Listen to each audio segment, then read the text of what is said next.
Prontinho.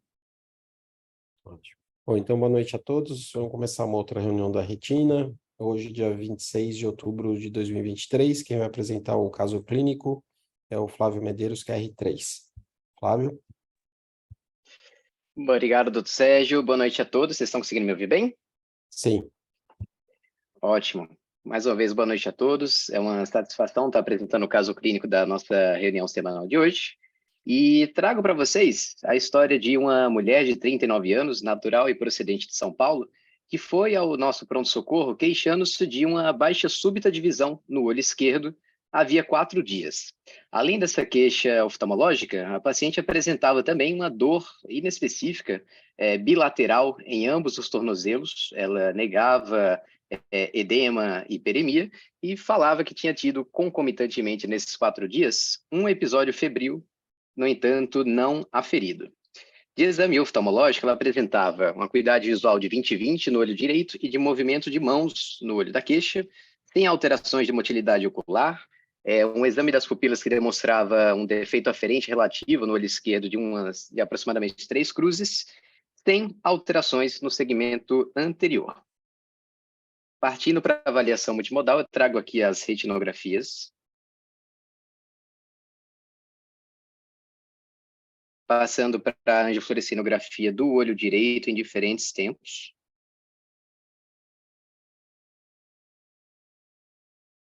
Do olho esquerdo.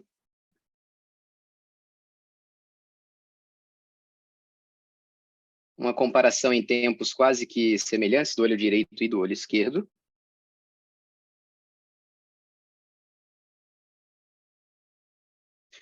O OCT macular da região foveal do olho direito. No olho esquerdo.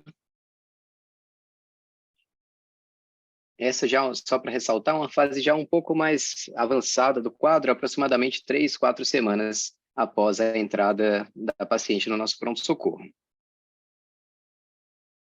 O OCTA macular do olho direito. Do olho esquerdo.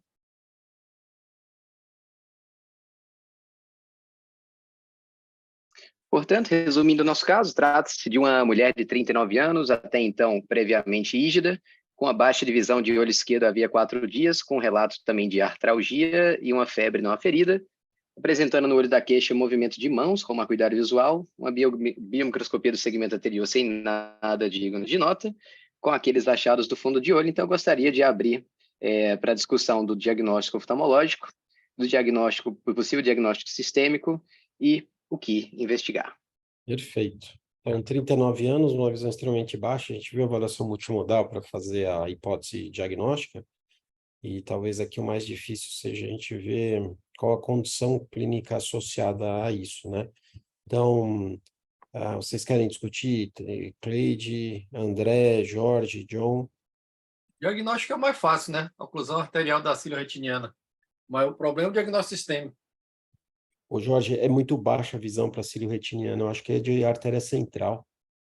Você acha que pegou tudo aí? Mas Porque você vê o OCT tem uma isquemia muito grande. É que a anjo, Jorge, eu acho que você acaba reperfundindo a artéria, ela fica ocluída durante um tempo para fazer isquemia na retina interna inteira. Depois o contraste consegue passar. E então, pela anjo, você vê que você tem um tempo diminuído, né? E aparentemente você tem perfusão, aqui você está vendo na foto, né, à direita, você tem a perfusão nas artérias, mas o tempo é muito lento. Então, eu acho que ela teve uma fusão, né? Uma visão de movimentos de mão, né? você tem um Certo? refluxo. Eu não sei se você está ouvindo, Jorge, você conseguiu, cortou um pouquinho a voz? Eu estou ouvindo bem. Está ouvindo, né? Oclusão da artéria central ficou o diagnóstico. Não é? Eu acho que... Então, aí... Então, alguém colocaria um outro diagnóstico? Porque uma cílio retiniana pode dar baixa de visão central também, né? Mas, em geral, a visão é bem melhor. Uns 20/200 de visão, poderia ser também. Eu concordo, mas eu acho que com o quadro todo que a gente vê a avaliação multimodal, fica mais para oclusão de artéria central. Cílio retiniana está no diagnóstico diferencial, né?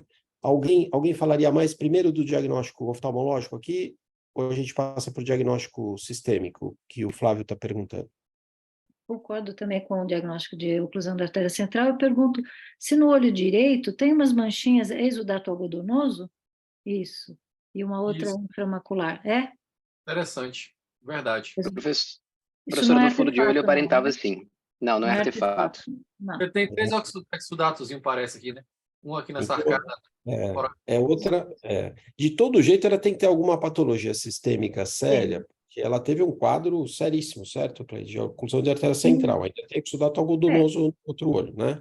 Epidemiologicamente, né, uma mulher jovem para meia idade, com um quadro sistêmico de artralgia com febre e uma oclusão vascular, acho que, como a Mirella colocou aí, e exudatos algodonosos no outro olho, o meu primeiro diagnóstico seria uma doença autoimune, seria lúpus, que é o mais comum, mas aí o leque de vasculites seria grande, né?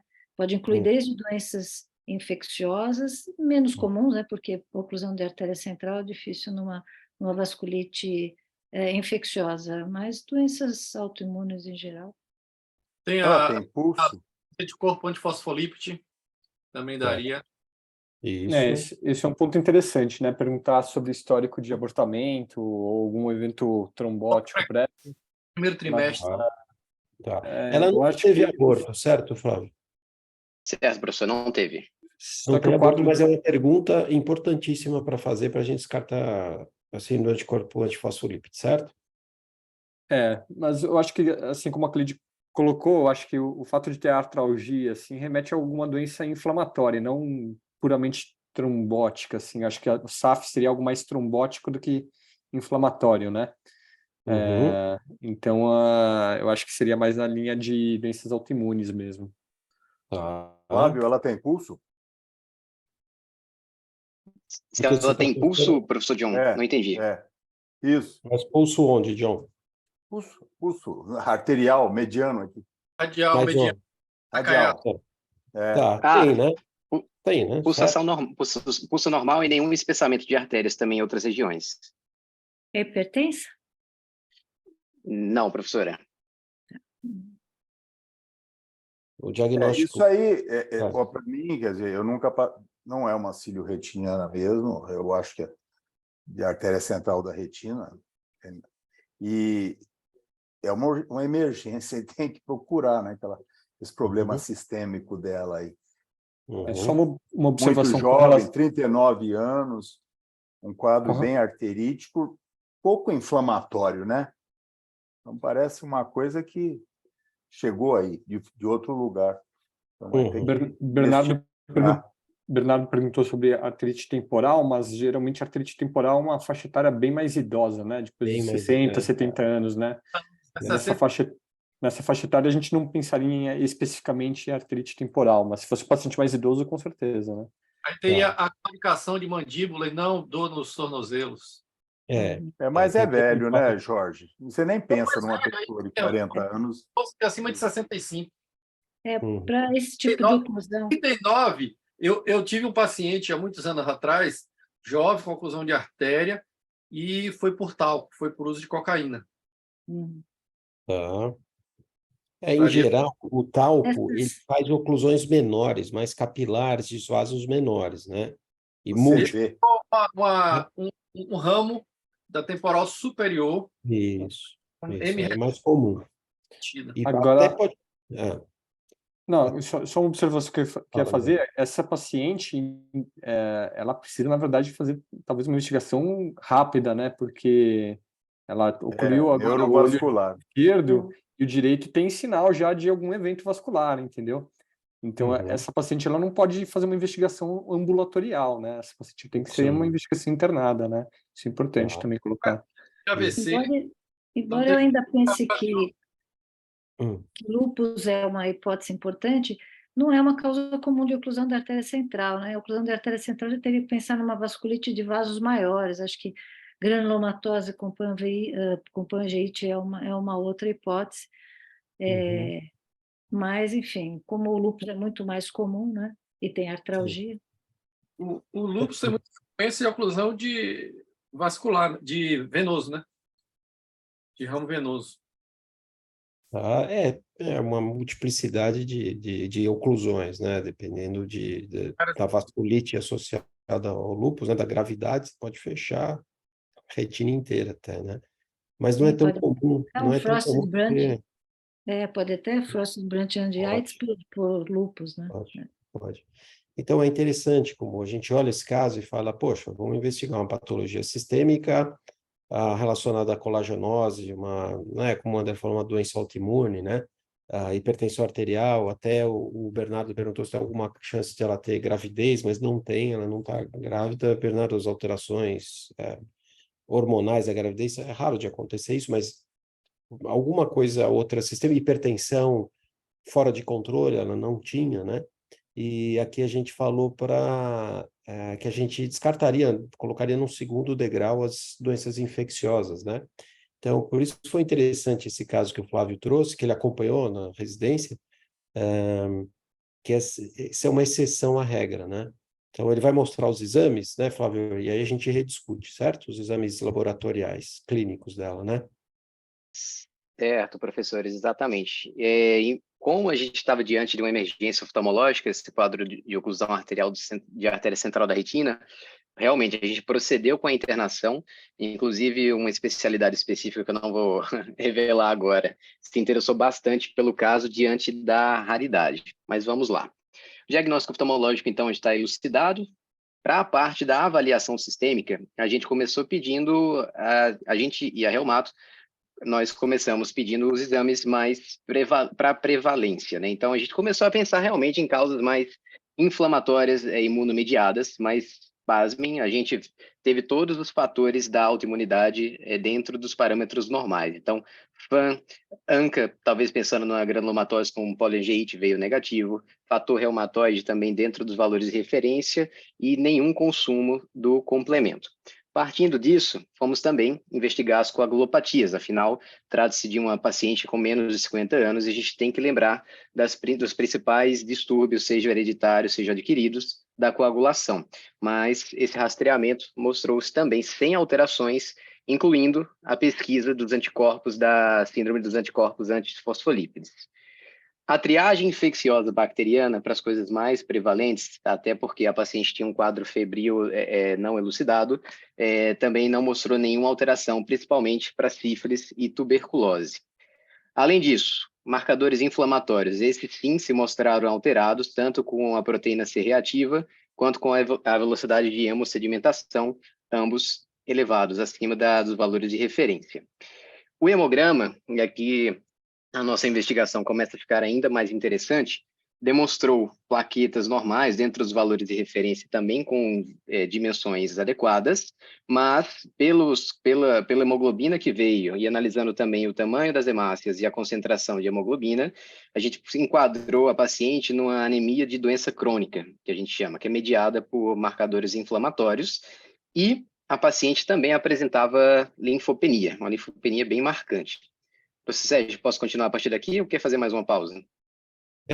Vocês têm alguma hipótese, descartando essas todas hipóteses, que são as principais que vocês levantaram? Eu concordo completamente, eu faria exatamente a mesma coisa, né? Que foi o que foi feito na internação. Alguma ideia do que ela pode ter tido com esses dados até agora?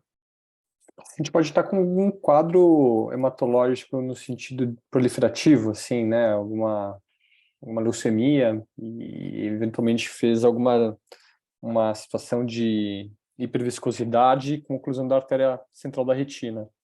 Mas aí, André, você tem múltiplas hemorragias na retina. Você vê que ela tem um exudato algodonoso e uma oclusão de artéria central, né? Se tivesse um outro quadro com várias hemorragias e tal, que é uma leucemia, eu concordo com você, mas aqui é um quadro isquêmico, né? Hiperviscosidade ataca mais o sistema venoso, não arterial. Mas assim, André, é uma hipótese para a gente pensar também, mas eu acho que nesse quadro aqui específico, não entra. Você vê que é incomum essa manifestação, né? Alguma outra ideia? Com essas alterações que ela tem PCR e VHS elevado, mas ela não tem faixa etária para ter arterite temporal. Ela tem uma linfopenia e tem uma anemia de alguma alteração, então, que ela tem crônica, né? Sem alteração de plaqueta, sífilis e TB negativo, coagulopatias ela não tem, e as doenças autoimunes, que era o principal diagnóstico diferencial, lúpus, ela não tem alteração, nem a granulomatose de Wegener, né? Certo? Fez Então, pesquisa de gamopatias? então também, gamopatia em geral dá alteração de descolamento seroso, né? Sim. Hemorragias também, né?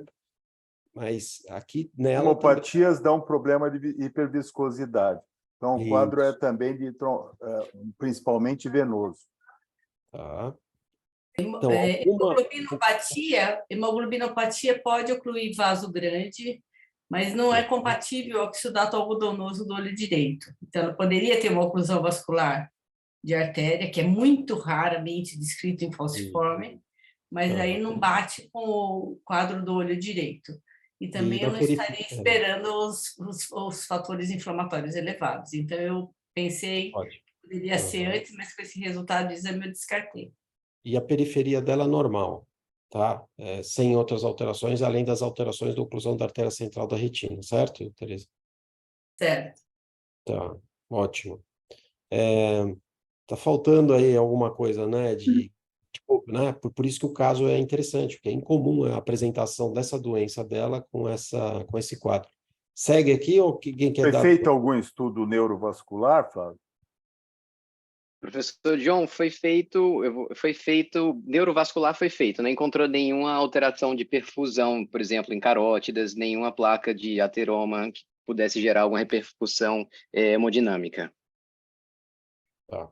Então, ela tem alguma doença que tivesse fazendo ateroma de carótide, tivesse essa migração de um êmbolo, por exemplo, né, John? Se o John está pensando, poderia ser, embora isso acontece em pacientes com uma idade maior, né? E com uma hipertensão descontrolada durante muito tempo, triglicéridos e colesterol alterados, mas é uma outra hipótese, né? O que a gente vê Uhum. no fundo de olho, você vê que as artérias são, mesmo a artéria ocluída aí, é uma artéria boa, é uma artéria bonita, não é uma artéria doente. Então, ela tem alguma coisa, lógico que tem, mas não tem. Você vê que de doença crônica não afetou o olho. Mesmo se fosse hipertensão, você nem pensa uma hipertensão aguda, porque não há sinais de hipertensão aguda. Crônica também não, porque as artérias são boas, mesmo no olho comprometido. Ótimo. Aí, não sei qual. A Mirella está perguntando se tem alguma doença renal. Eu não sei o que a Mirella está pensando de doença renal para ter essa alteração. Então, a gente vê, tem alguma alteração renal ou não tem nada, né, Flávio? Não, professor, nenhum marcador de lesão alterado, nem ureia, nem creatinina. Tá. Vocês lembram que vocês falaram no começo que alguma doença infecciosa ela poderia induzir uma alteração, mas embora fosse muito raro, né? O Cleide comentou, né? Então, o Flávio vai continuar com a apresentação, tá? Mas o que é estranho é que ela tem uma anemia relacionada a uma doença crônica, quer dizer, então ela teria que ter uma doença infecciosa crônica. Qual doença infecciosa? Inflamatória crônica, né? Porque ela tem marcadores elevados e tem uma doença crônica, com linfopenia. Eu não sei. Alguma ideia de algum clínico aí? É isso aí, que está precisando de um médico. Isso que é interessante. Esse brainstorm é interessante, porque para a gente pensar, se recebe um paciente no consultório, no hospital, com essas alterações, talvez a gente tenha que incluir no nosso diagnóstico diferencial essas raridades também, né? Vendo esses exames que não foram alterados, não fizeram o diagnóstico daquilo que a gente esperava. Flávio, continua aí. Vamos lá. O próximo exame já vai dar o diagnóstico. Ela fez um teste de HIV, que mostrou-se positivo, ela não tinha esse diagnóstico, e já foi dado o diagnóstico com a quantidade de CD4 muito baixa. Tem linfócitos por milímetro cúbico, com a carga viral extremamente elevada, de 90.300 cópias. E aí, o pessoal da neurologia também, associado àquela artralgia e com um estranhamento muito grande do quadro, decidiu fazer uma biópsia do nervo sural, que apresentou uma histopatologia compatível com um quadro de vasculite, basicamente. Então, a gente deu o diagnóstico de HIV na internação, a oftalmologia deu o diagnóstico, E aí, em acompanhamento com a reumato e com a neuro, foi decidido fazer uma biópsia do nervo sural que mostrou um processo vasculítico, justificando não só pela parte da vasculite a questão dos marcadores inflamatórios elevados, mas o HIV, que a gente tem que lembrar que é uma doença inflamatória crônica que justifica, então, também os marcadores inflamatórios elevados e a anemia de doença crônica que a paciente já apresentava e não sabia. E, evidentemente, a questão da linfopenia. Então, basicamente, agora resumindo novamente, o diagnóstico oftalmológico não teve discordância, é uma oclusão de artéria central da retina, e o nosso diagnóstico sistêmico, principalmente depois de ter excluído tudo que foi pesquisado, essa paciente passou um bom tempo internado conosco e também com a clínica, após excluir todas essas outras causas, a gente ficou realmente com o diagnóstico de uma oclusão de artéria central da retina secundário ao HIV, fenômeno esse que é muito raro, até na literatura é dificílimo encontrar casos clínicos semelhantes. Então, daqui a pouquinho na revisão de literatura a gente vai ver, professor Sérgio.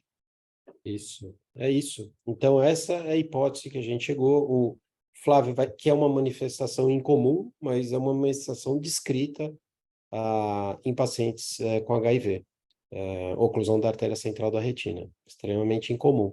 Então, eu acho que o importante aqui que a gente quer mostrar os diagnósticos mais importantes e mais prevalentes foram discutidos aqui, né? Mas o interessante foi discutir uma causa bem rara, que o diagnóstico foi feito durante a internação, junto com a clínica médica, junto com a reumatologia, junto com a neurologia, dessa vasculite que esse paciente tem secundária HIV sistêmica, com envolvimento, então, também do nervo óptico e da artéria central da retina, além do envolvimento sistêmico, né? Tá? Alguma consideração aqui? Não. Ou o Flávio pode explicar melhor isso que a gente concluiu aqui?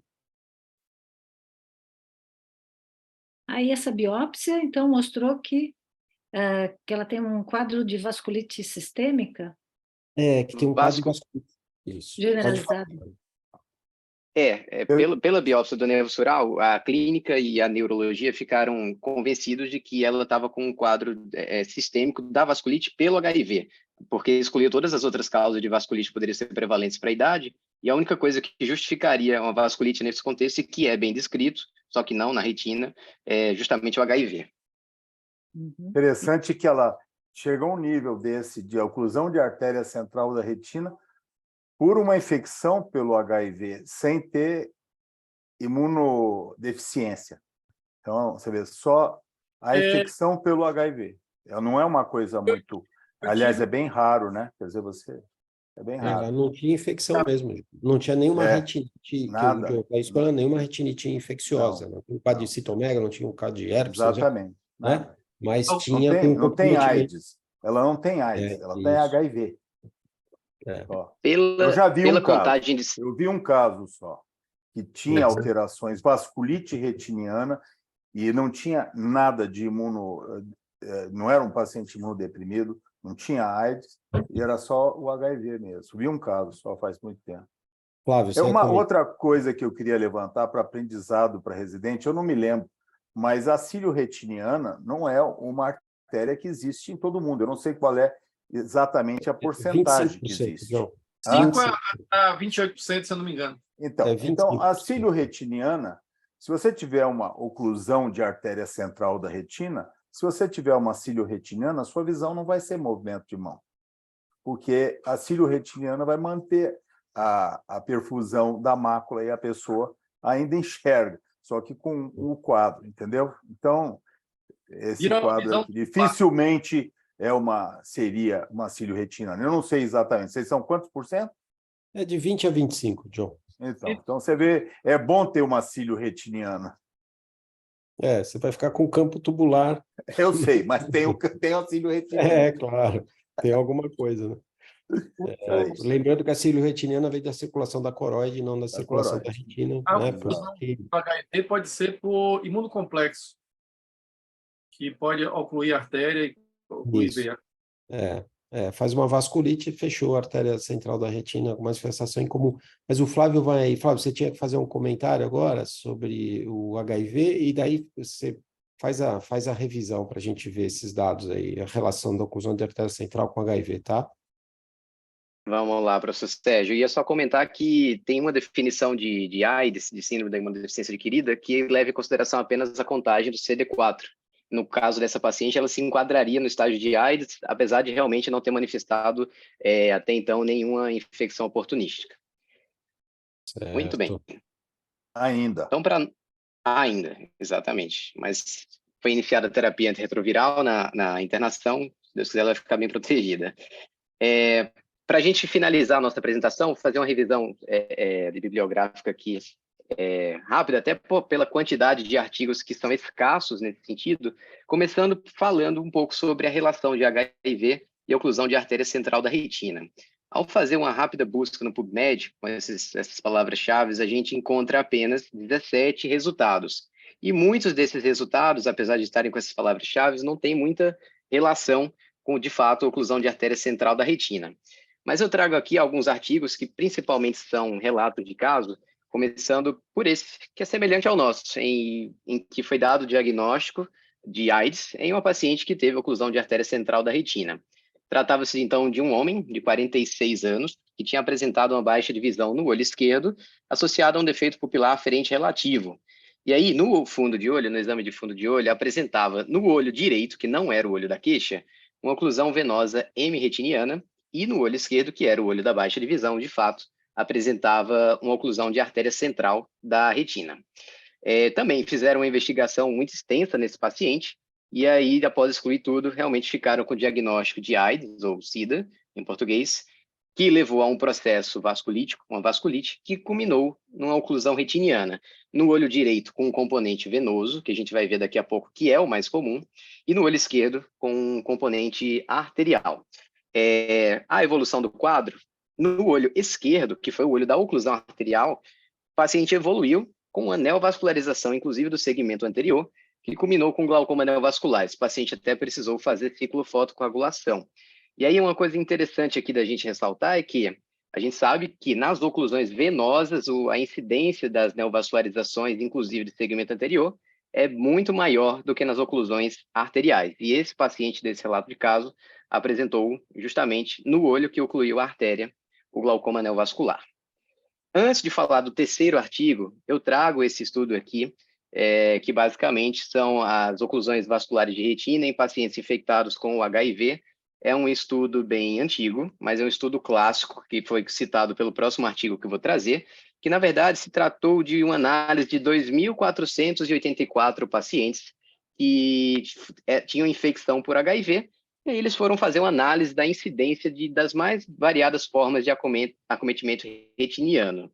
Ele aconteceu, como eu falei, como é um estudo clássico, entre 1983 e 1998, no Wilmer Eye Institute. A epidemiologia que ele percebeu foi que desses 2.484 pacientes, aproximadamente 1% apresentava oclusão vascular. E como eu acabei de falar, o mais comum foi ele apresentar, de fato, uma oclusão de veia, mais do que uma oclusão de artéria central da retina.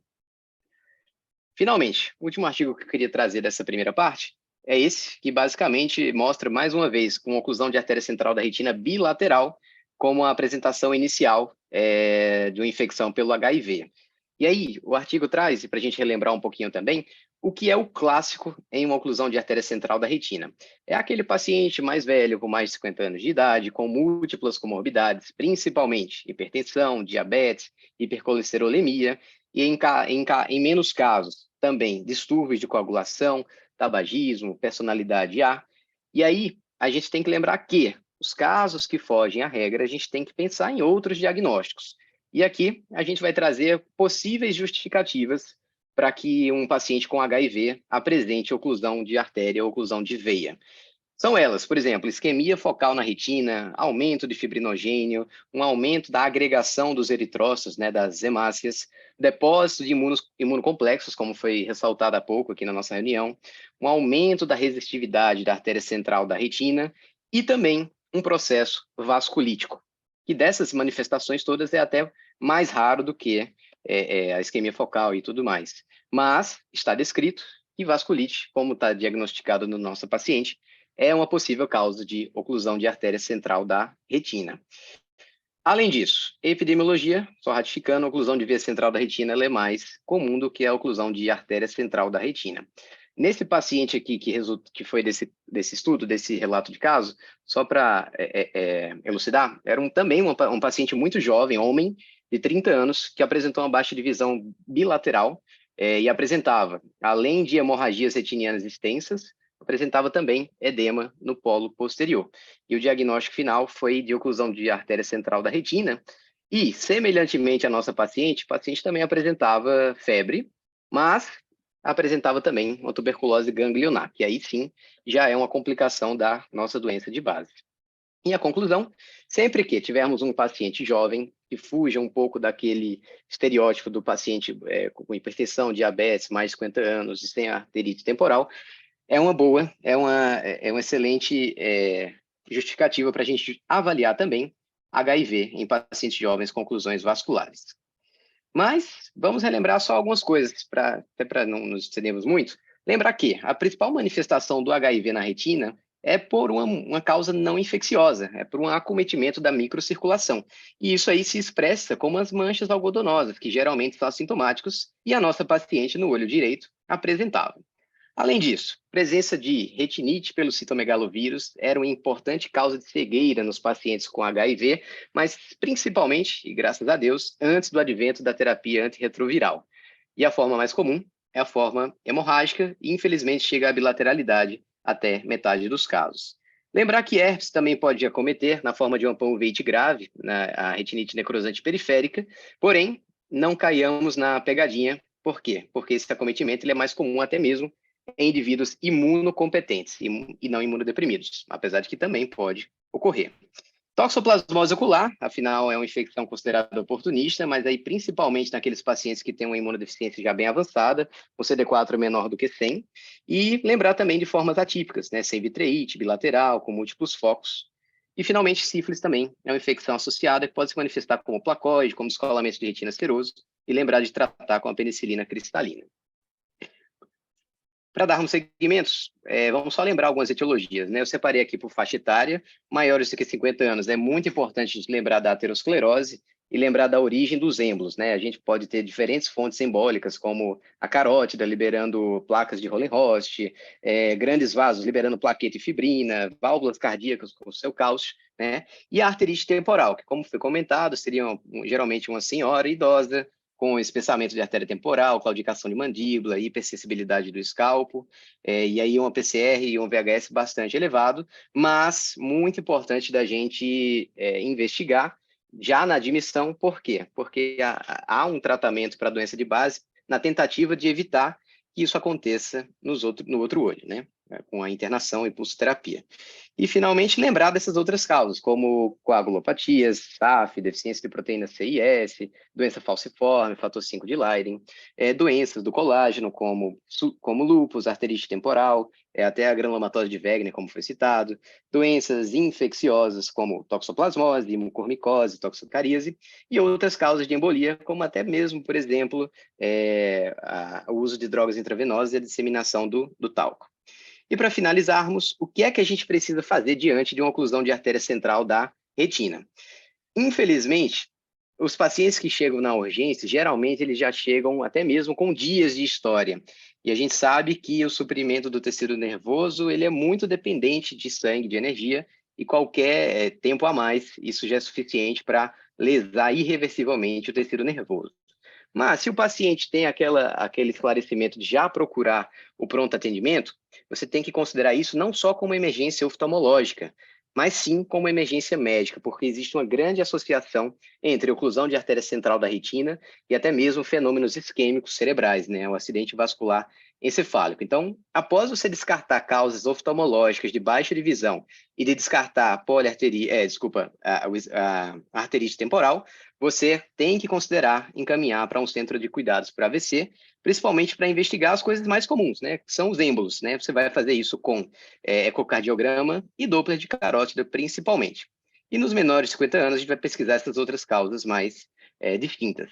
O tratamento, nem existem tantos estudos com evidência científica, nem também as coisas adiantam muito, porque tempo é retina, né? Então, existem as chamadas medidas heróicas, mas a gente tem que saber que a melhora visual ela é estimada em menos do que 10% dos pacientes, e em estudos com macacos, rezos, eles veem que existe um dano irreversível da retina a partir de 4 horas. Já começa a sofrer antes, mas o dano irreversível, mesmo em que haja reperfusão, acontece após 4 horas. Mas o racional dessas medidas heróicas é tentar deslocar o êmbolo, seja fazendo uma paracentese de câmara anterior, utilizando medicações hipotensoras, até mesmo vasodilatação, e uso, tem descrito, de IAG laser para fazer a embolectomia. Lembrando, artrite temporal, tem que internar para fazer pulsoterapia e corticoide e tratar alguma causa base identificada para evitar no outro olho. E com isso eu encerro a minha apresentação. Gostaria de agradecer bastante a atenção e desejar a todos uma ótima noite. Excelente, Flávio. Parabéns pelo caso, parabéns pela revisão, excelentes. E, Flávio, você e a paciente merecem uma publicação. Você seguiu essa paciente por quanto tempo, Flávio? Professor, até o final do ano passado. Até o final do ano passado foi a última consulta dela. Mas eu tenho você contato... seguiu ela durante a residência, né? Desde o R1, né? Isso, exatamente. Você está fazendo durante 2 anos, e o caso está muito bem documentado, e por ser tão raro, acho que você deveria escrever um case report, semelhante aos outros 2 que você leu. Eu acho que você e a paciente merecem essa publicação aí, tá? Muito bacana, parabéns, viu? Parabéns. Muito obrigado, professor Sérgio. Obrigado. Bom, é isso. Agora a gente vai para... Eu acho que foi muito Só bem... uma pergunta, o Flávio, ela melhorou um pouquinho a visão com o tratamento? Professor John, infelizmente, do ponto de vista visual, ela se mantém com a acuidade visual de movimentos de mãos. Do ponto de vista sistêmico, ela não apresentou nenhuma infecção oportunística, que já é uma vitória. E no olho também, tá bem. Ela não teve nenhum problema secundário? Não, só as manchas algodonosas da microangiopatia mesmo, mas assintomática. E está usando o antirretroviral, né? Está usando o coquetel, certo? Certo. Agora a carga viral está indetectável. E o CD4 elevado. Melhorou. Ótimo, excelente. Muito bom. Excelente. Parabéns de novo, Flávio. Agora a Fernanda Dourado vai apresentar então a imagem da semana. A Fernanda é fellow da Retina. Fernanda? Boa noite a todos. Vou apresentar a imagem da semana hoje. Queria agradecer inicialmente ao Dr. Sérgio pela ajuda na elaboração dos slides e aos doutores Daniel Amotti e Paula Dandara. Então, a imagem da semana são esses 2 OCTs da mesma paciente, evidenciando essa alteração destacada com a seta amarela. Algumas poucas informações do caso: paciente é de sexo feminino, de 28 anos, alta míope, teve um descolamento de retina prévio nesse olho esquerdo, e ela tem uma visão de 20/63 no olho direito e 20/400 no olho esquerdo. Muito bom. Então, ela tem alguns achados aí, né? Quem quer descrever? Quem quer falar sobre essa imagem? A coisa mais clássica que ela tem é a esquise da mácula, né? Uma faviosquise, mais acentuada no olho esquerdo, enfim, menos no olho direito, e essa proliferação epiretiniana aí, eu acho que a gente viu, agora eu não me lembro o nome, mas eu não me lembro o nome, mas é uma proliferação que vem do vítreo, não vou saber o nome. Tá, então é isso que a gente queria saber. Um artigo. A gente já viu até o artigo. Então, a Cleide meio certo e a Mirella meio certo também, tá? Agora, ela tem, então, uma maculopatia miópica tracional, certo? Que os achados é maior no olho esquerdo, e tem essa imagem hiperrefletiva que envolve a retina interna, né? A interface vitreoretiniana, né? Mas o nome disso não é proliferação epirretiniana, não, tá? Somente. Tem um nome completo. Então, a Roberta escreveu que a proliferação fechou o buraco macular. Aqui um buraco, não é bem, é um buraco lamelar, né? Tá? Isso. Alguém lembra do nome disso aqui? Tem um acrônimo, inclusive, em inglês. É o LIEP, né? Isso. É isso aí. LIEP, tá? Traduzindo o LIEP em português, é a proliferação epirretiniana, que vocês falaram certo, mas associado a um buraco lamelar. Agora, o pouco usual aqui é que aqui a gente não consegue ver o buraco lamelar, a Fernanda vai descrever isso depois, porque a gente não viu a evolução. Isso é uma fase final dessa proliferação, uma fase final não, uma fase avançada da proliferação. Se a gente visse essa proliferação no início, a gente poderia ver as características de buraco lamelar. Isso também pode estar associado à alta miopia, essa maculopatia tracional, né, que é menos comumente, né? Mas é isso, é o LEP, então que é diferente de uma membrana epirretiniana, a Fernanda vai descrever tudo isso, Uma tá? coisa interessante Oi, que do Jorge. lado direito, você consegue ver bem que o LEP, ele internamente ele é isorreflexivo. Isso. Do lado esquerdo. Do lado direito, ele Ele fica, tem... nessa corte aqui que eu estou vendo, ele está uniforme, mais para hiperreflexivo, tirando a característica de, porque é uma proliferação celular. Então, eu fiquei confuso com o LEP do lado direito, achei que era outra coisa, porque o lado esquerdo está bem característico, mas o lado direito está mais confuso. Mas, Jorge, ele pode ser isorrefletivo, mais ou menos, ele é. No esquerdo, ele tem esses cistos internos aí. A Fernanda até vai comentar sobre esses cistos que aparecem, qual que seria a etiologia, né? Dessa formação, desses espaços hiporrefletivos dentro dessa tecido hiperrefletivo, que é proliferação, provavelmente, de células de Miller, né? Diferentemente da proliferação da membrana epirretiniana, a Fernanda vai falar tudo isso, tá? Que está associado à proliferação de miofibroblastos, por isso que contrai. Esse tecido não contrai. Tá? Esse é um aspecto que diferencia da membrana epirretiniana, A membrana né? epirretiniana. A MER geralmente tem um componente tracional mais evidente, né? E aqui não, ó. E aqui você não tem componente tracional. E Exatamente. outra característica no LEP, você pode ter um imbricamento desse tecido com as camadas mais internas da retina, né? Isso. Isso. E o que não tem na membrana EP. Exatamente. Exatamente. Ótimo. Então, é isso. A Fernanda agora fez uma revisão excepcional sobre isso. Ela vai, então, relembrar para a gente as características do LEP, tá? Fernanda? Bom, então, só para ilustrar o segmento da paciente. Então, ela acompanha com a gente desde de 2021, e a gente consegue perceber que lá no início do acompanhamento, ela tinha realmente um buraco lamelar, já tinha essa proliferação epirretiniana nas bordas do buraco. Mas, progressivamente, esse tecido foi crescendo e ele foi migrando em direção ao defeito da retina. E a gente consegue ver que, em março desse ano, esse tecido preenche completamente o defeito retiniano. E em junho, que é o OCT mais recente que a gente tem, apareceram alguns cistos associados. E essa progressão é diferente do aspecto do olho esquerdo, em que ela manteve o LEP do mesmo tamanho, a mesma extensão, sem nenhuma outra repercussão na retina, sem nenhuma progressão aparente nesse olho esquerdo. Então, como bem falado, o diagnóstico realmente é o LEP, em que na tradução ele é uma proliferação epirretiniana associada ao buraco lamelar. Lembrando que o buraco lamelar ele é caracterizado por um contorno foveal irregular, uma disrupção das camadas internas da retina ou presença de cavitações, e também uma ausência de defeito de espessura total foveal. Geralmente, o buraco lamelar ele está associado à presença de um material epirretiniano, que pode ser uma membrana epirretiniana ou o LEP. Então, o LEP ele foi inicialmente descrito em 2006, com esse grupo que fez uma análise de vários pacientes para entender melhor as doenças da interface vitreoretiniana e os buracos lamelares. Então, eles perceberam que alguns pacientes apresentavam as membranas epirretinianas do aspecto que já era conhecido, mas outros apresentavam um tecido que era mais espesso do que a membrana epirretiniana usual. E na época não existia essa denominação ainda, então eles descreveram como uma membrana epirretiniana espessa.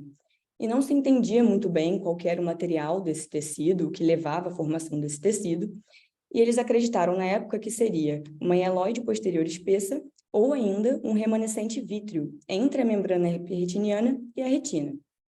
Essa dúvida permaneceu por muitos anos, até que Pang e colaboradores, que é um dos principais grupos que estudou LEP, eles fizeram diferentes publicações sobre esse tema, fizeram um estudo retrospectivo com vários pacientes, e eles chegaram à conclusão de que a origem desse tecido está provavelmente relacionada com uma alteração e uma proliferação das células de Miller.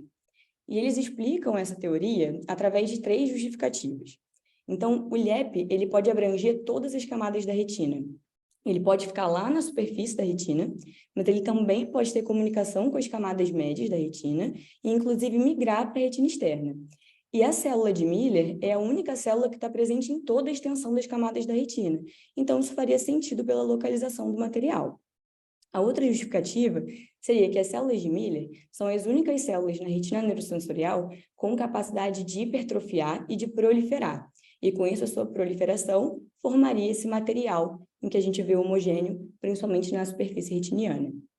E a terceira justificativa seria que as mudanças relacionadas a uma gliose celular das células de Miller não causariam distorção da superfície retiniana, porque ela está localizada dentro da retina. Então, não causariam aquele comportamento tracional e de levar a uma desorganização do tecido retiniano, como a gente vê na membrana epirretiniana. E eles só conseguiram confirmar essa teoria 2 anos depois, porque eles fizeram a vitrectomia de um paciente que tinha LEP, removeram o material e fizeram uma análise histopatológica. E eles confirmaram que realmente esse tecido é composto por células gliais, principalmente células de Miller. Então, entendendo melhor o componente celular, é importante a gente entender também qual é o aspecto na avaliação multimodal. Então, no ACT, a gente vê esse tecido de média refletividade, que tem que medir pelo menos 20 micra. Então, o LEP, ele não é homogêneo em sua espessura ao longo de toda a sua extensão. Então, para a gente medir essa espessura, tem que ser na região mais espessa, que nesse ACT, não sei se minha seta fica aparente, mas nesse ACT está demonstrado aqui por essas setas brancas preenchidas. Então, na borda mais interna e na borda mais externa do LEP, a gente mede a espessura. Se tiver o tecido com mais de 20 micra, ou pelo menos 20, a gente pode considerar que é um LEP. Ele tem uma adesão firme com as bordas do buraco, mas apesar dessa adesão firme, não existem sinais de tração retiniana, ele só se adere à superfície da retina. Como já foi falado anteriormente, o LEP ele pode ter uma conexão com as camadas médias da retina, e isso é exemplificado nesse OCT de baixo, com esse asterisco branco. Então, não se sabe se ele se origina das camadas médias e vai para a superfície da retina, ou o processo ao contrário. E, além disso, ele pode se estender para além do defeito central. Então, esse é o OCT da nossa paciente. A gente consegue perceber que o LEP ele vai muito além do defeito do buraco lamelar que ela apresenta. E na retinografia, como ele é um tecido que se adere, se molda à superfície retiniana, o paciente não apresenta alterações muito evidentes. Então, é difícil a gente suspeitar de um LEP só pelo exame fundoscópico. E isso acaba sendo o principal diagnóstico diferencial, a principal mudança em relação à MER, como o doutor André comentou. Então, a principal diferença entre elas é realmente a força contrátil. Então, o LEP não tem força contrátil, praticamente nenhuma, enquanto a MER tem. E isso se deve pelo componente celular. Então, além das células de Miller, o LEP ele é rico em fibroblastos e hialócitos, enquanto a MER tem a presença de miofibroblastos que garantem essa capacidade contrátil. Então, só para exemplificar isso, são 2 OCTs das 2 patologias diferentes. Então, a gente consegue ver que o LEP ele se molda à superfície da retina sem causar nenhuma tração do tecido adjacente, diferente da MER, que causa esse enrugamento e essa distorção das camadas mais internas da retina. E por conta dessa característica de adesão do LEP, ficou uma dúvida em relação a qual seria a sua repercussão nos buracos lamelares. Então, de novo, o grupo de Pang e colaboradores fez um estudo retrospectivo e dividiu em 2 grandes grupos os pacientes, os que apresentavam buraco lamelar sem o LEP e os com buraco lamelar com LEP. E eles dividiram e foram avaliando esses pacientes por um tempo em pacientes que progrediram o quadro, e a progressão era definida como um aumento do diâmetro do buraco lamelar em mais de 50 micra, um aumento do LEP ou ainda uma formação de um novo LEP, pacientes que regrediram, ou seja, o buraco fechou ao longo do acompanhamento, e os pacientes que se mantiveram estável, ou seja, não se encaixavam em nenhum desses 2 grupos. E eles viram de forma surpreendente que os pacientes com LEP apresentaram pior acuidade visual, maior diâmetro do buraco lamelar e maior incidência de disrupção de elipsoide. Porém, ambos os grupos, com e sem LEP, tiveram uma estabilidade do quadro ao longo do acompanhamento. E esses fatores de mau prognóstico desse estudo condizem com os relatados por outros estudos de longo prazo de LEP, em que relatam que alguns pacientes podem sim ter defeito na camada de fotorreceptores, e esse tecido ele pode migrar para dentro do buraco em direção à retina externa. que é o que está acontecendo com a nossa paciente no olho direito. Então, só para relembrar, esse é o primeiro OCT dela, e ao longo do tempo de acompanhamento, a gente vê que o tecido migrou completamente, preencheu esse buraco, e ele tem essa tendência de migrar para a retina externa. E, além disso, o LEP ele também pode aumentar progressivamente em extensão. Mas esse aumento ele não é frequente. O que é comum é a maioria dos casos se manter estável ao longo dos anos. E por conta dessa estabilidade, na maior parte dos casos, é que a abordagem cirúrgica acaba sendo controversa. Então, esse grupo publicou um estudo retrospectivo para avaliar pacientes com buraco lamelar e comparar os pacientes que apresentavam LEP, membrana epirretiniana e a coexistência dos dois. Então, eles viram que a membrana epirretiniana é bem mais frequente do que o LEP, e os pacientes que tinham LEP, pelo menos 1/3 dos casos coexistiam com membrana epirretiniana. Eles submeteram alguns desses pacientes à vitrectomia para remoção desse tecido, e eles viram que os pacientes com LEP não tiveram diferença no desfecho funcional e anatômico no pós-operatório. E outro grupo publicou um outro estudo retrospectivo que condiz também com esse resultado. Então, esse grupo fez vitrectomia com peeling da limitante interna e também remoção desse tecido para os buracos lamelares, nesses 3 grupos diferentes. Então, pacientes com buracos lamelares com e sem LEP e pacientes com buracos maculares de espessura total que tinham LEP associado. E eles viram que, especificamente, esse grupo de buraco lamelar com LEP não teve uma melhora significativa de acuidade visual após a vitrectomia. Mas eles concluíram também que o LEP no buraco lamelar, ele acaba sendo um sinal de pior prognóstico.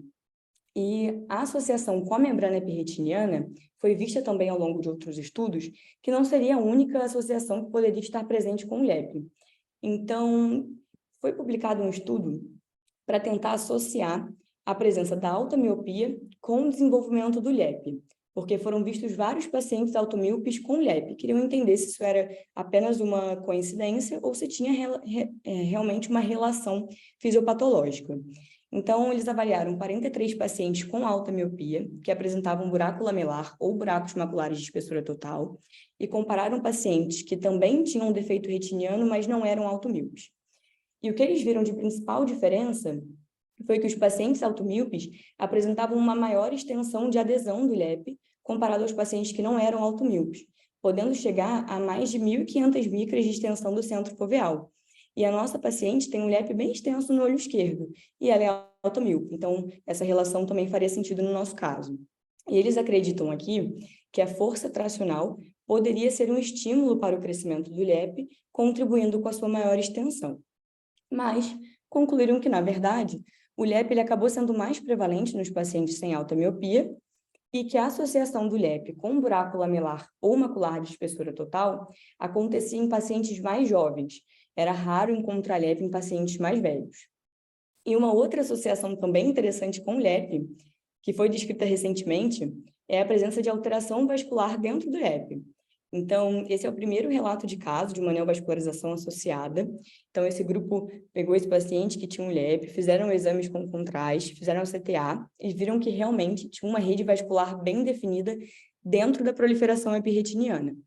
Só que essa rede vascular não gerou repercussões locais, o paciente não tinha fluido intrarretiniano associado, diferente de um outro caso descrito na literatura, que é o desse paciente que apresenta DMRI exudativa e LEP nos 2 olhos. E ao longo do segmento dele, ele apresentou fluido intrarretiniano e fluido intra-LEP no olho esquerdo. Então, por conta de uma baixa acuidade visual associada com esse quadro, o paciente foi submetido à injeção intravítrea de bevacizumab no olho esquerdo. E ele, de forma surpreendente, teve uma resposta boa do fluido intrarretiniano, mas também do fluido intra-LEP.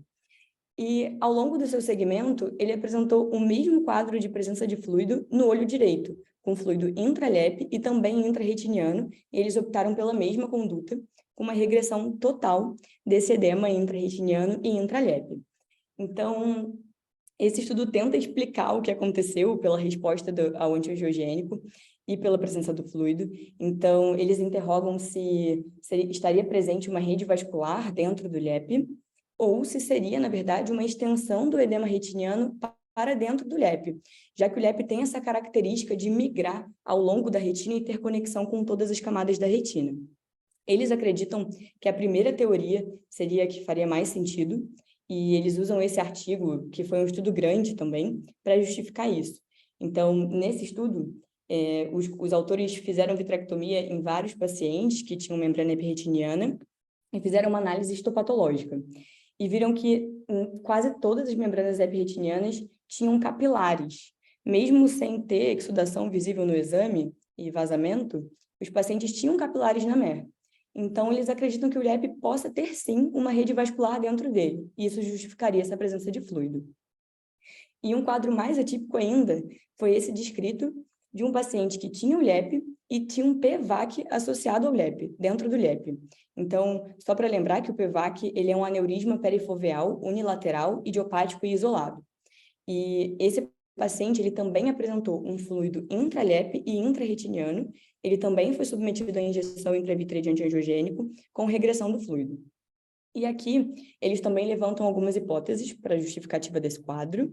Eles acham que pode ter uma associação do PVAC com o LEP por a questão da migração da membrana, por essa característica migratória de descer para a retina externa, e o PVAC poderia, na verdade, estar localizado intra-retiniano, e como o LEP desce, acaba englobando essa alteração.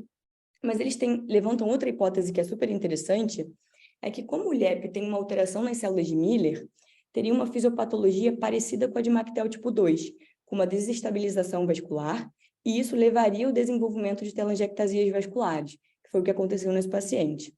Mas eles também não conseguiram concluir nenhuma dessas hipóteses, e isso segue ainda como uma dúvida, assim como a nossa paciente que tem fluido intra-LEP. Obrigada. Excelente, Fernanda. Então, a Fernanda fez uma revisão espetacular sobre LEP. Parabéns, viu, Fernanda? Excelente, excelente. E esse caso, a gente tinha visto, né, nos OCTs, a Fernanda tinha visto, a gente reviu, né, a evolução da paciente. Essa documentação está excelente também para publicação, viu, Fernanda? Né? Que reporta a evolução de LEP durante praticamente 2 anos. Parabéns, viu, Fernanda? Parabéns pela revisão. Aqui tem uma pergunta que você respondeu na revisão que a Melissa fez. Cadê a pergunta dela aqui? Se a visão da paciente teve alteração com o crescimento do LEP para a retina interna. Você viu essa documentação? A gente tem que ver se a acuidade dela mudou ou não. Teoricamente, não deve ter. Se houve, talvez tenha havido para pior, tá, Melissa? Teoricamente, se a gente for ver num grupo de pacientes, o LEP determina mau prognóstico funcional, tá? Muito bom. Fernanda, parabéns, viu? Excelente. Que caso bacana e que a apresentação espetacular. Parabéns. Obrigada. Agora, vamos apresentar o artigo. O artigo aqui eu vou fazer um resumo rápido do artigo, enquanto a gente compartilha, certo? Vinícius, você compartilha? Compartilhe, professor, pode deixar. Tá? Então, o Vinícius R1 ele vai apresentar esse artigo que fala da associação de depósito de urosenoide subretiniano com redução de fluxo na corocapilar. Então, semana passada a gente falou de evolução de atrofia geográfica associada à isquemia de corocapilar. E aqui é um outro artigo que fala desse ponto, quer dizer, com um marcador de isquemia de retina, que é o depósito de urosenoide subretiniano. Ele está muito associado a coroides finas, né? A isquemia de coroide, outros artigos mostram isso, e o Vinícius vai rever na discussão sobre isso, e a neovascularização tipo 3, a REP, né? Então, a metodologia desse estudo é espetacular, é muito detalhada de o que eles querem ver. Então, eles estudaram a cordocapilar dentro de 5 milímetros da fóvea, 5 milímetros centrais, né? E correlacionaram a isquemia da cordocapilar com presença de depósito de urosenoide subretiniano. Chegaram à conclusão, quanto mais depósito de urosenoide você tem, ou se houver a presença de depósito de urosenoide, pelo menos 25% nessa área, você tem redução de coro capilar. Então, fator de risco para você perder coro capilar, né?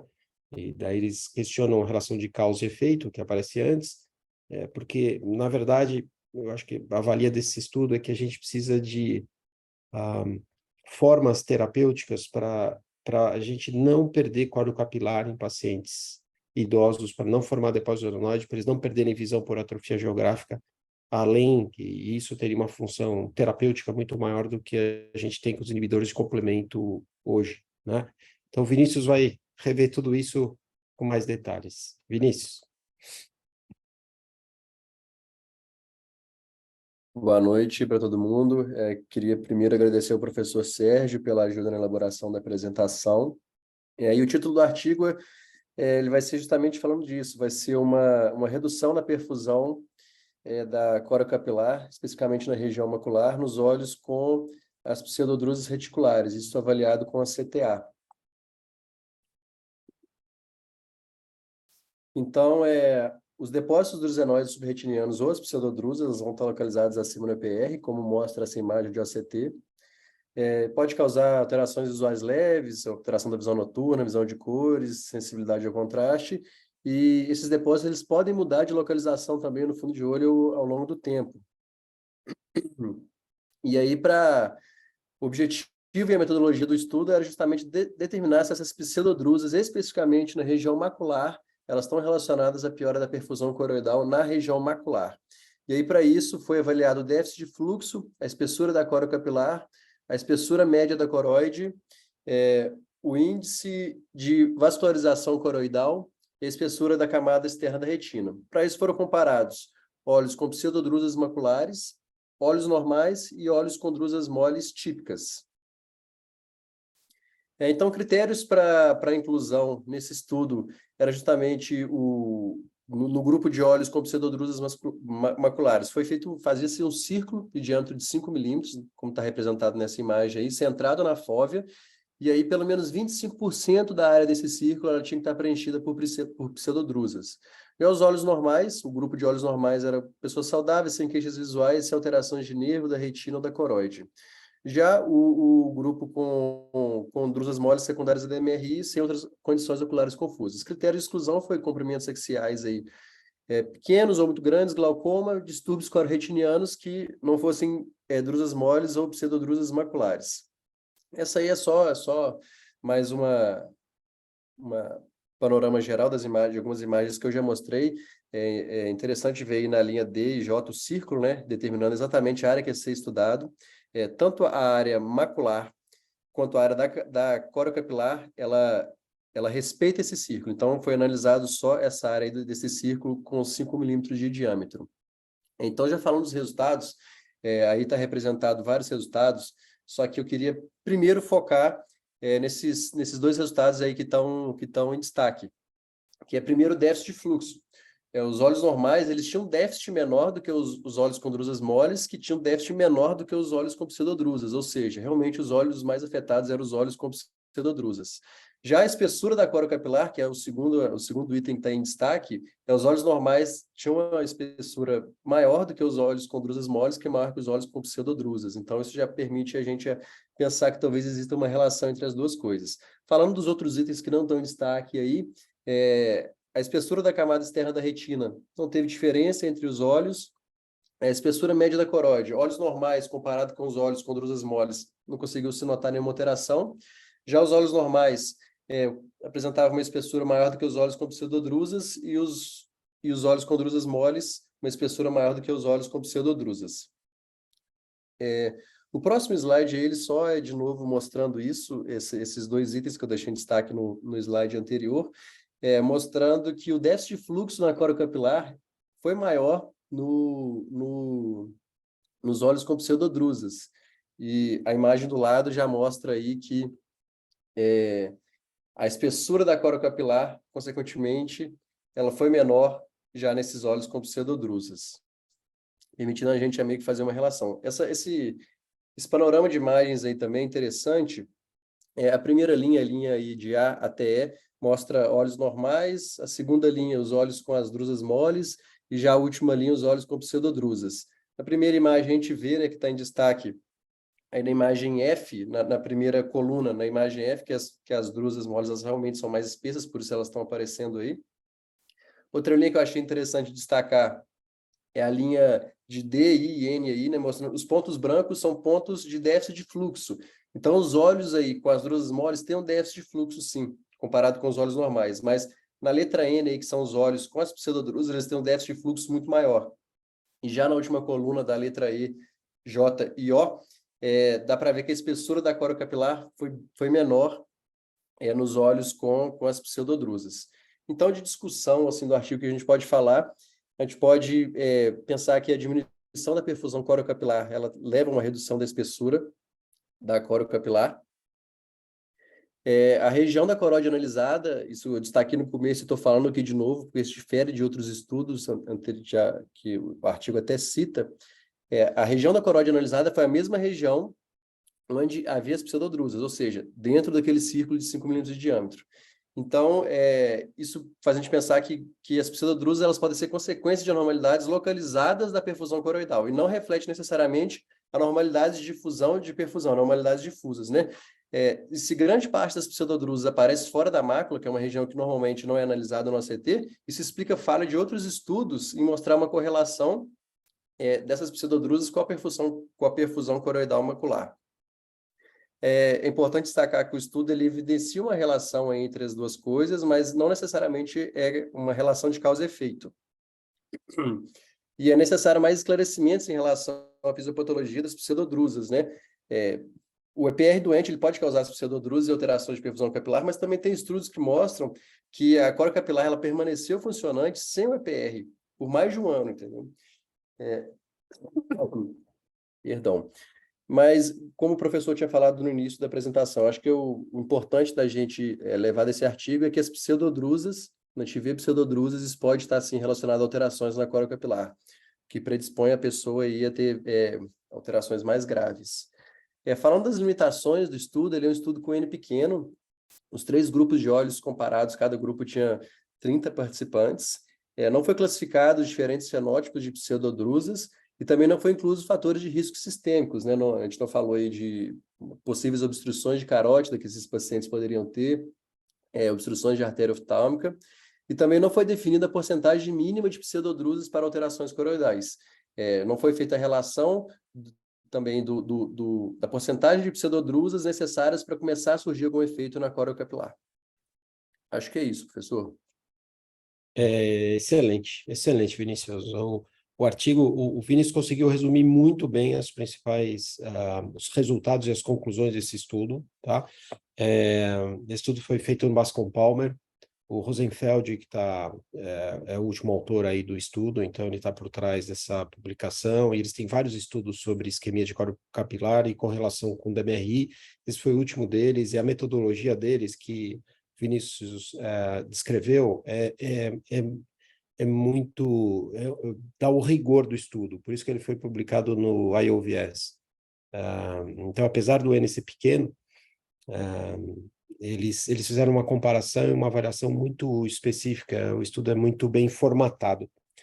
Tem outros estudos que ficam inconclusivos se pseudodrusa está relacionada com isquemia da corocapilar, porque, em geral, a pseudodrusa começa na região supramacular. Esses estudos avaliaram isquemia da corocapilar na mácula, enquanto as drusas estavam localizadas na região supramacular, causando isquemia na região supramacular e não ainda na mácula. Então, a diferença desse estudo foi, olha, eu quero avaliar a isquemia de corocapilar na região onde estão as pseudodrusas, e o que me importa para baixar a visão dos pacientes é a região macular. Então, por isso que eles incluíram como critério de inclusão você ter pelo menos 25% de pseudodrusas dentro da região macular. E eles avaliaram a corocapilar nessa área exclusivamente, para ter essa correlação mais exata, né? Então, isso é uma das causas de formação de atrofia geográfica ou de neovascularização, em geral, neovascularização tipo 3, desses olhos isquêmicos, de perda de visão nesses pacientes. Isso, então, determina, eu acho que futuramente, estudos para você ter formas terapêuticas para impedir perda de corocapilar nesses pacientes, tá? Que provavelmente isso vai ser muito mais eficaz em impedir a atrofia geográfica e neovascularização tipo 3 do que você bloquear cascata do complemento, né? Então, Vinícius, parabéns pela apresentação, viu? Espetacular, excelente, e o artigo é denso, muito bem escrito pelo grupo do Bascom Palmer. O Rosenfeld, ele escreve com uma facilidade, ele revê o que escreve com uma facilidade, é muito claro em todos os objetivos dele, na apresentação de resultados e na discussão desses resultados na conclusão. Um artigo muito bonito de ler. Eu acho que para quem não leu, recomendo. Recomendamos, né, Vinícius? Isso aí. Obrigado, viu, professor? Obrigado você, tá? Excelente. Algum comentário aqui, Jorge, Cleide, André, John, sobre o artigo? Ou a gente pode continuar? Então, vamos continuar. E vale a pena, então, lição de casa, para quem não leu, lê, hein? Isso é muito bom, esse artigo. O caso cirúrgico foi apresentado pelo Luiz, que é fellow cirúrgico de 2º ano, então vai apresentar um caso super bem operado aí. Luiz? Tá sem áudio, Luiz. Agora estão me ouvindo? Agora dá para ouvir. Ah, maravilha. Então, estão vendo minha tela? Sim, pode ir. Bom, boa noite a todos. Meu nome é Luiz Cláudio Pimentel, sou fellow do 1º ano de retina cirúrgica do serviço. Vou apresentar o caso cirúrgico da semana. Gostaria de agradecer aos doutores Sérgio Pimentel, Leandro Cabral, André Creus, aos doutores Pedro Braga e Júlio Cordeiro pela ajuda na condução do caso. Então, nosso caso é de um paciente de sexo masculino, de 50 anos, segurança. Ele deu entrada no nosso serviço com uma queixa de baixa de acuidade visual no olho esquerdo progressiva, de início há 3 anos. Ele tinha um diagnóstico realizado no serviço externo de oclusão de ramo venoso no olho esquerdo, glaucoma primário de ângulo aberto em uso de 4 classes.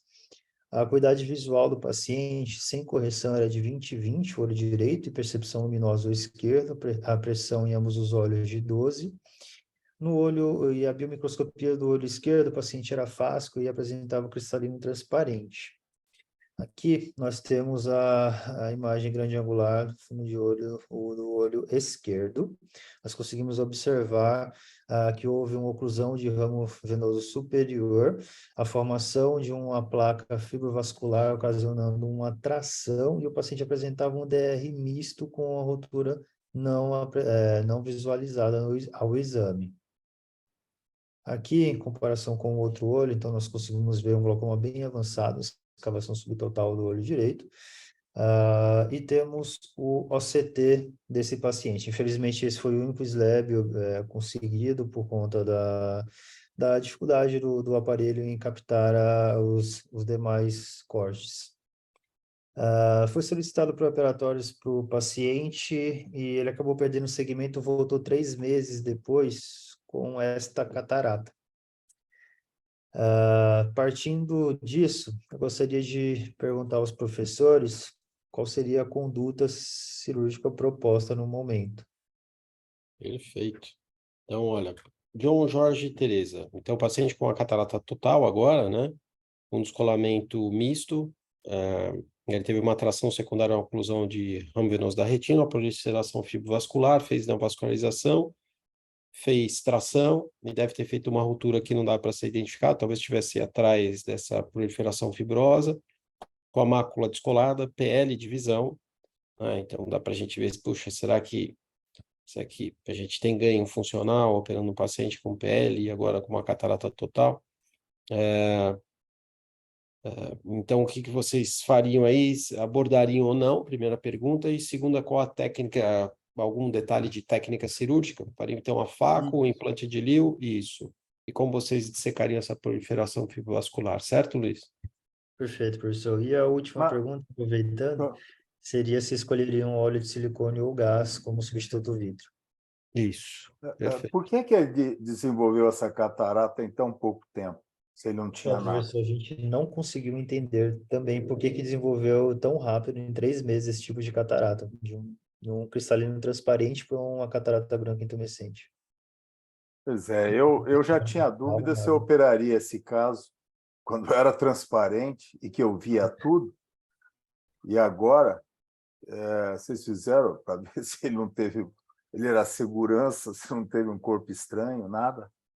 Não tem no ultrassom, John. O ultrassom não tem corpo estranho, raio-x, ultrassom na mácula. raio-x, nada? Não fizeram É. raio-x, nada. Porque é muito rápido. 3 meses, Sérgio. Como é que você explica essa Não, catarata? concordo. Não tem história de trauma, não tem corpo externo intraocular. Puxa vida, é difícil de explicar, difícil de explicar. Talvez algum componente no vítreo que seja lesivo para as células. Não do poderia. Então, eu já acho esse caso, ele teria, sabe, eu já acho esse caso ruim quando era transparente, porque ele Sim. tinha PL com uma Sim. parte da retina colada. Ele tinha que ter um pouquinho mais que PL, entendeu? Então, eu acho que a função retiniana dele é ruim. Então, eu teria realmente, não seria... É Ô, que o John, outro olho também está na berlinda, entendeu? o outro olho tem um O olho está na glaucoma berlinda. tubular, John. Um Entendeu? glaucoma bem avançado. Aí Pois dar uma chance a esse olho esquerdo aí, né? Aham. Mas o prognóstico não é bom. Exatamente, exatamente. Jorge? Ó, essa catarata aí, que não tem trauma, não tem nada, quem sabe algum componente isquêmico no segmento anterior ajudou a aparecer ela, porque é muito estranho, em 3 meses aparecer uma catarata dessa. Concordo com aí que no consultório, provavelmente eu não ia meter mão nesse caso, porque prognóstico muito ruim e você não está vendo nada lá dentro, você não sabe mais como é que está, se tem alguma condição cirúrgica ou não. Mas, com certeza, vocês operaram aí e vão ver como é que, depois que tirar a catarata, o que é que tem lá para trás. Tá. O aspecto era parecido, viu, Jorge? Do fundo de olho depois da faca, era parecido. Tereza? Acho que a Tereza já saiu. Então, Luiz, vamos ver o que foi feito? Bom, professor. Então, começamos com a faco, né? E partimos para a vitrectomia, fazendo o core vítreo. Aqui, injetando triancinolona e partimos para circuncisão vítreo. A gente conseguiu liberar bem essa parte, principalmente na região macular.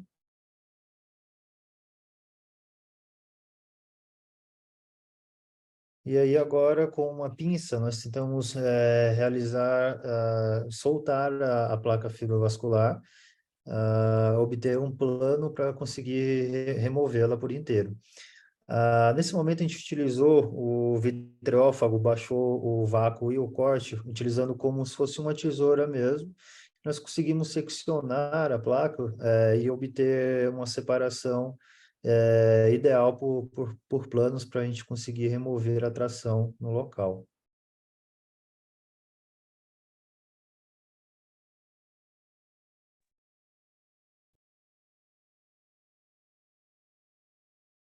Aí passamos um chandelier e mudamos a técnica para abrir manual. Com a tesoura e a pinça, nós conseguimos dissecar por planos e progredir na liberação dessa placa. Agora com vitreófago, conseguimos comendo essa região que nós conseguimos soltar.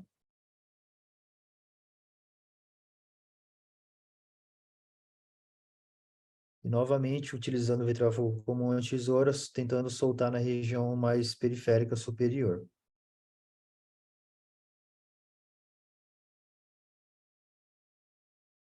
Aí nós novamente voltamos, não estamos conseguindo progredir com o vitreófago, com a tesoura, na técnica bimanual, nós conseguimos progredir bem nessa região e soltar a placa por completo nessa área peripapilar.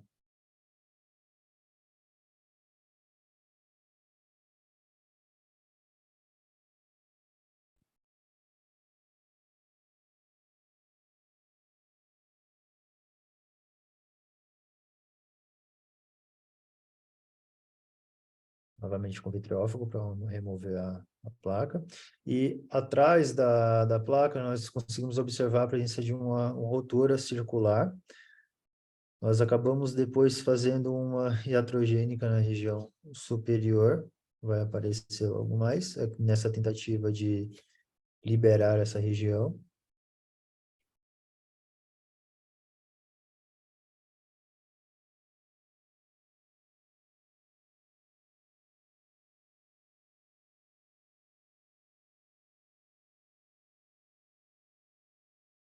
Fizemos a base vítrea sob dentação externa.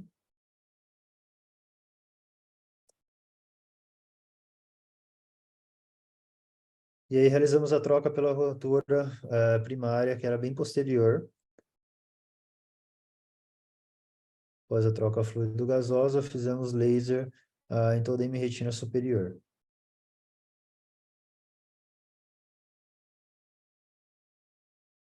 Como substituto vítreo, acabamos optando pelo histórico do paciente, o aspecto da retina bem isquêmica no intraoperatório, acabamos optando pela utilização do óleo de silicone.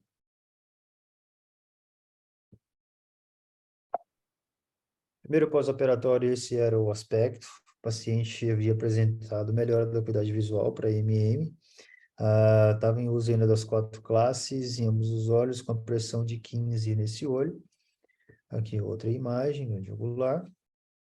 E esse o OCT do primeiro pós-operatório.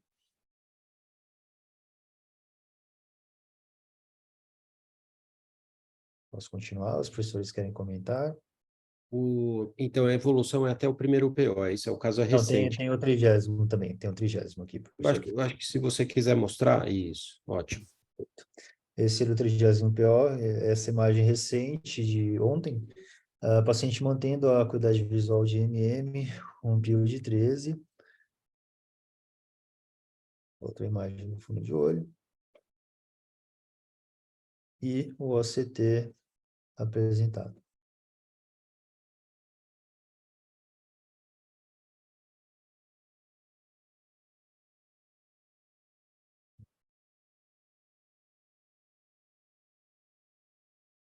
Você vê que ela, né, Luiz, pelo OCT, ela tem uma perda muito grande de retina externa, né? Como foi dito aqui, né, pelo John e pelo Jorge, ela não teria um prognóstico visual muito grande, né?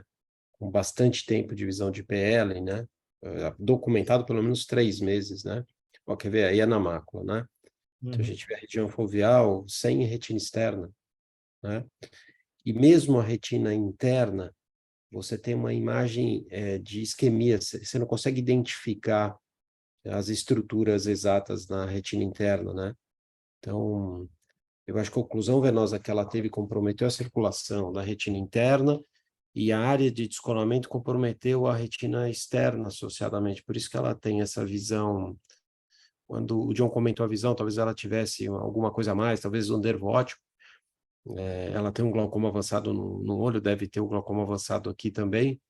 Ela deveria ter previamente ao descolamento, talvez uma visão central melhor, e com o descolamento ela acabou tendo essa perda da retina externa, né? Então, por isso que a visão está estacionada em movimentos de mão. Mas, de todo jeito, eu acho que foi válida a tentativa, porque se não fizesse nada, ela perderia completamente a visão, ainda mais com a catarata total, né? E agora ela pode manter essa visão de movimentos de mão. E a técnica cirúrgica foi extremamente adequada aqui, né? Então, vamos ver para discutir a técnica aqui cirúrgica, Luiz. O Cabral, você viu aqui a cirurgia, você ouviu o caso? Eu vi, a cirurgia eu não vi o início do caso, mas pelo que eu entendi, uma oclusão venosa que evoluiu com descolamento de retina tracional, não é isso? Com descolamento misto. Tinha uma Misto. ruptura associada com descolamento misto, isso mesmo. E a paciente tinha PL de visão no início, Cabral, pode... Então, bom, desculpa ter entrado tão tarde, tive umas emergências no consultório. O que acontece aqui, eu achei que a cirurgia foi muito bem feita, né? Houve, então, aquela circuncisão da hialoide, e inicialmente, com a pinça tem que ter muito cuidado, se você puxa isso forte, ela vai rasgar, né? Mas só para você tentar achar um plano e sentir, não vejo nenhum problema. Começou a se tentar fazer uma segmentação com o vitreófago e se partiu para uma técnica bimanual de delaminação, né? Que é o que parece num DR misto, em que você tem a retina móvel ou relativamente móvel por um componente regmatogênico com essa placa, muitas vezes você precisa fazer delaminação mesmo usando bimanual. Durante a delaminação, que você conseguiu tirar toda a tração, foi percebida uma ruptura que não sei se era ruptura primária ou iatrogênica, E é muito comum ter ruptura num caso complexo como esse. Só não tem quem não faz. O importante é tentar minimizar o número de rupturas, postergar ao máximo na cirurgia, e quando você tem a ruptura, tirar toda a tração em volta da ruptura para que você consiga assentar essa retina e fazer laser adequadamente, que é o que foi feito. Eu vejo a complexidade do caso, mas eu vi que a cirurgia foi foi andando tão bem que eu não sei não se eu não tentaria deixar com gás esse caso e com uma panfotocoagulação adequadamente feita, porque eu acho que você foi bem efetivo em tirar tudo quanto é tração no caso. Não houve melhora, mas pelo menos um possível componente de glaucoma neovascular que fatalmente esse olho evoluiria vai ser evitado. Agora, o problema é o óleo de silicone, e a gente fica meio assim de colocar um paciente que já não tem prognóstico na mesa de novo para tirar o óleo, se deixa o óleo também, em algum momento vai causar problema, né? Mas eu achei a técnica muito bem feita. Parabéns pela técnica, pela evolução da cirurgia. Ótimo, Leandro. Foram os mesmos comentários. Quando o Luiz me mostrou o caso, eu elogiei muito a forma que eles operaram, muito, fizeram direitinho. E eu também comentei sobre o tamponamento que eu faria com gás, né? Exatamente por isso. O paciente já com uma visão ruim para reoperar, né? Talvez a visão até pudesse perder até mais visão, aí o silicone com os efeitos colaterais de aumento de pressão ocular no paciente com glaucoma, né? Mas a técnica cirúrgica foi muito bem empregada, muito bacana como você descreveu aí, Leandro. John Jorge, comentários a mais aqui? Foi um comentário só. Eu vejo, por exemplo, a Maria Berocal, eu acho gozado que ela fala que faz tudo só com vitreófago. Ela usa 25, 27, alta velocidade, essa sonda nova aí, biselada, e ela praticamente faz todos os casos de diabetes delas só com vitreófago. Eu tenho lá minhas dúvidas se a gente consegue. Por isso eu quero parabenizar quem fez a cirurgia, que foi realmente muito bem feita, misturando vitreófago com pinça e tesoura, e o resultado final está esse aí. Quanto a colocar, eu não sei, eu ouvi um comentário do colega usar o silicone porque tinha glaucoma. Eu não consigo entender bem isso, mas tudo bem. Você já fez o laser, então já está impedindo que tenha um glaucoma neovascular, de certa forma. A única coisa que eu quero dizer para você é que eu acho que esse PL era movimento de mão no pré-operatório. Tá? Então, a gente, às vezes, tem que tirar uma melhor acuidade visual, mas, no que diz, vamos... Porque PL é pior do que ter movimentos de mão. Aliás, movimento de mão é melhor do que PL. Tá? PL é só PL. Tem PL, tem sem percepção, SPL, PL, PPL, movimento de mãos e conta-dedos. E faz diferença. Eu já acompanhei pacientes que tiveram as fases retrocedendo para SPL, e eles faziam muita questão do PL. Tá? Então, eu acho que esse paciente tinha movimento de mão antes. Mas, parabéns. Ótimo, John. Jorge? Concordo com o John em algumas coisas, por exemplo, que ele fala de Berrocal, as cirurgias que eu vejo dela são casos muito melhores do que o que a gente enfrenta no dia a dia no nosso SUS. Com certo? certeza. Menos espessas, retina menos isquêmicas. Essa retina mesmo aí, você fazer é super difícil, porque ela é muito friável, ela está muito isquêmica. Qualquer traçãozinha que você dá, abre uma facilidade incrível. Então, foi muito bem operado, muito bonito. Concordo que o gás no molho isquêmico é muito melhor do que você botar óleo, mas na isquemia que estava essa retina aí, talvez eu também considerasse estabilizar mais com óleo, só porque às vezes você faz laser e a retina é tão isquêmica que você deixa alguma atraçãozinha e abre tudo, só por causa dessa dúvida. Mas muito bem operado, está muito bonito e foi bom. Eu teria medo de operar no consultório um caso desse, com a catarata como estava, e se tivesse um PL ruim, mas foi um resultado maravilhoso. Excelente. Luiz, então me fala da tua experiência de ter operado uma paciente, uma condição visual com prognóstico ruim, né? E do resultado, o que você achou isso e o que a paciente percebeu do resultado visual? Conta isso para a gente. Qual foi a tua experiência em relação à cirurgia, em relação à expectativa do paciente? Bom, eu acho que a cirurgia, por si só, pela dificuldade cirúrgica em si, achei que realmente foi, foi o Pedro Braga que realizou a cirurgia. Foi muito bem executado, eu estava com ele durante a cirurgia. Em relação à expectativa da paciente em si, eu acho difícil a gente saber se realmente essa melhora funcional, anatômica, se acabou traduzindo numa melhora funcional para ela pela retina em si. Talvez o PL que ela apresentava naquele momento fosse apenas da catarata branca intumescente, né, que acabou desenvolvendo e que a liberação do eixo acabou apresentando essa melhora que o paciente refere no momento, né, a visão de vultos, de movimento de mãos. É um caso difícil, um glaucoma avançado, campo tubular do olho direito.